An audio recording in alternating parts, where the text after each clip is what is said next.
Still আমার বয়স নিয়ে আমিও কনফিউজ। Right right. কিছু কিছু কঠিন কঠিন জায়গা আছে যেখানে মানুষই আছে 50-60 জন, ওর মধ্যে ওর ফ্রেন্ড আছে এবং রিলেটিভ আছে। জাভেদ ভাইয়ের যে অবদান ছিল সেটা আমরা এখনো মনে রাখি। Outstanding batter, still a very fit guy. Javed ভাইয়ের এই ফিটনেসের রহস্যটা অবশ্যই জানবো। জাভেদ ভাই যদি একটু অটোগ্রাফ দিতে দিতে স্মৃতিচারণ করতেন। অনেকেই একটা প্রশ্ন করে জাভেদ ভাই, যে জাভেদ ভাইয়ের অ্যাকচুয়াল বয়স কত। যদি একটু বলতেন যে প্রথম টেস্টের সময় আপনার বয়স কত ছিল।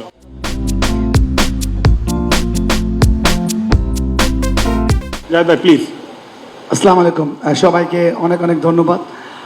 আসলে আমি এর আগেও বলেছি, স্টিল আমার বয়স নিয়ে আমিও কনফিউজ। Right right.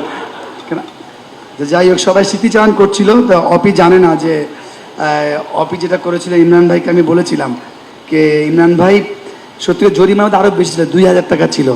পাগলের মতো সবাইকে খুঁজতেছে এইভাবে করে করে, লার্জ এক্সট্রা লার্জ। ইমরান ভাই তখন ভেরি জায়েন্ট ছিলেন একদম। আমরা সবাই ইমরান ভাইকে একটা নামে ডাকতাম, যেটা বললাম না, জায়েন্ট ছিল, ঠিক আছে। তখন ওই সময় ইমরান ভাই বলেছি, ইমরান ভাই একটা লোককে পাইতে পারেন, সেটা হচ্ছে অপি। কারণ প্রশ্নই আসে না। সে আবার করছে কি, অপি হাতাটা এত সুন্দর সুন্দর করে গুটিয়ে একদম টাইট ভিতরে পরে এরকম করে হাঁটছেন, তো ওই জন্য ধরা পড়েছে অপি আমার জন্য। আর বিদ্যুৎ, ওকে পাওয়া খুবই টাফ।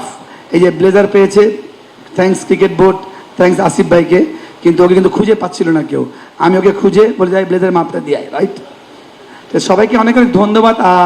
আমি প্রথম টেস্ট ম্যাচ খেলি নাই, যেটা স্টার্টিংয়ে বললো যে আমার খেলা হয়নি, বাট আমি সবসময় একটা বিশ্বাস করি, কোনো কারণে খেলা হয় নাই, হয়তো টিমের জন্য হোক বা আমার কপালের জন্য হোক, কিন্তু ওই টেস্ট ম্যাচ না খেলাতে বা আমি 2টা ওয়ার্ল্ড কাপ মিস করেছি, 99, 2003, মিডিয়ার অনেক সমালোচনা আলোচনা ভালো দিক, কিন্তু ওইটার হওয়ার জন্যই আমার কেরিয়ার আজকে এত বড় হয়েছে।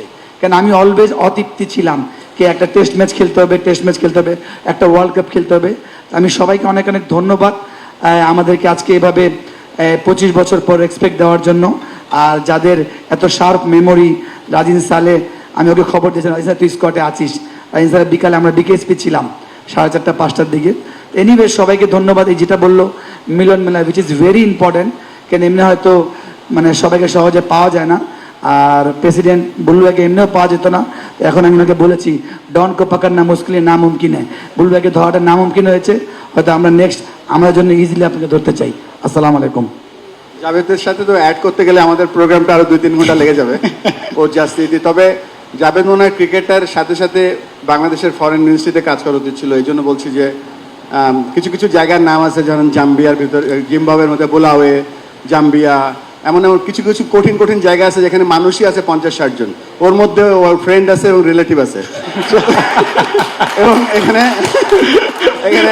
এবং এখানে আমাদের মাহবুব ভাই আমাদের ম্যানেজার ছিলেন, তিনিও বিরক্ত হয়ে গেছিলেন। মনি ভাই একবার এত বিরক্ত হয়েছিলেন, বলতে চাই না কিছু, বাট জাভেদ তুমি চিন্তা করতে পারো ফরেন মিনিস্ট্রিতে কাজ করবে কিনা। আমি ক্রিকেট নিয়ে কাজ করতে চাই। Thank you very much. আসসালামু আলাইকুম।